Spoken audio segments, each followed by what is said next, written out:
नमस्कार दोस्तों, स्वागत है आपका एबी धार्मिक टीवी चैनल में। आज मैं आपको बताऊंगी श्री सत्यनारायण कथा का चतुर्थ अध्याय।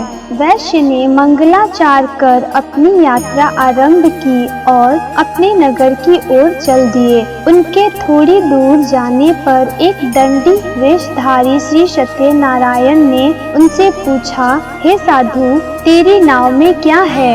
अभिवाणी वणिक हंसता हुआ बोला, हे दंडी, आप क्यों पूछते हो? क्या धन लेने की इच्छा है? मेरी नाव में तो बेल व पत्ते भरे हुए हैं। वैश्य को कठोर वचन सुन भगवान बोले, तुम्हारा वचन सत्य हो। दंडी ऐसे वचन कह वहाँ से दूर चले गए। कुछ दूर जाकर समुद्र के किनारे बैठ गए। दंडी के जाने के बाद साधु वैश्य ने नित्य क्रिया के पश्चात नाव को ऊंची उठते देखकर अचंभा माना और नाव में बेल पत्ते आदि देख वह मूर्छित हो जमीन पर गिर पड़ा। मूर्छा खुलने पर वह अत्यंत शोक में डूब गया। तब उसका दामाद बोला कि आप शोक न मनाए, यह दंडी का शाप है, इसलिए हमें उनकी शरण में जाना चाहिए, तभी हमारी मनोकामना पूरी होगी। दामाद की बात सुनकर वह दंडी के पास पहुंचा और अत्यंत भक्ति भाव नमस्कार करके बोला, मैंने आपसे जो जो असत्य वचन कहे थे उनके लिए मुझे क्षमा दे।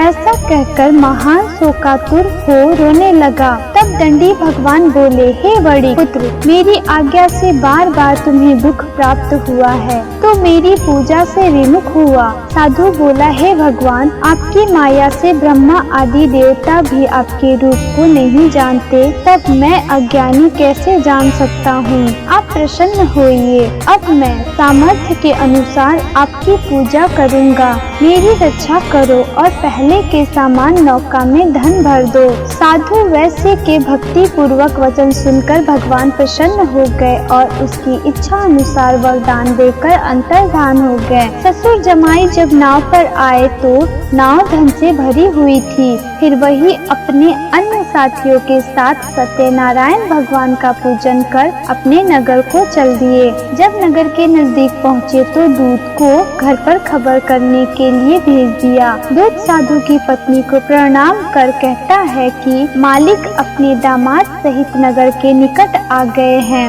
दूत की बात सुन साधु की पत्नी लीलावती ने बड़े हर्ष के साथ सत्यनारायण भगवान का पूजन कर अपनी पुत्री कलावती से कहा कि मैं अपने पति के दर्शन को जाती हूँ, तू कार्य पूर्ण कर शीघ्र आ जा। माता के ऐसे वचन सुन कलावती जल्दी से प्रसाद छोड़ अपने पति के पास चली गई। प्रसाद की अवज्ञा के कारण श्री सत्यनारायण भगवान रुष्ट हो गए और नाव सहित उसके पति को पानी में डुबो दिया। कलावती अपने पति को वहाँ न पाकर रोती हुई जमीन पर गिर गई। नौका को डूबा हुआ देख व कन्या को रोता देख साधु दुखी होकर बोला कि हे प्रभु, मुझसे तथा मेरे परिवार से जो भूल हुई है उसे क्षमा करें। साधु के दीन वचन सुनकर श्री सत्यनारायण भगवान प्रसन्न हो गए और आकाशवाणी हुई, हे साधु, तेरी कन्या मेरे प्रसाद को छोड़कर आई है, इसलिए उसका पति अदृश्य हो गया। यदि वह घर जाकर प्रसाद खाकर लौटती है तो इसे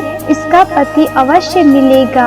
ऐसी आकाशवाणी सुन कलावती घर पहुंचकर प्रसाद खाती है और फिर आकर अपने पति के दर्शन करती है। उसके बाद साधु अपने बंधु बांधवों सहित श्री सत्यनारायण भगवान की विधि विधान से पूजा करता है। इस लोक का सुख भोग वह अंत में स्वर्ग जाता है।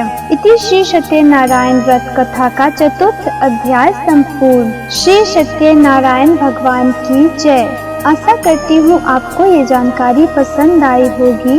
धन्यवाद।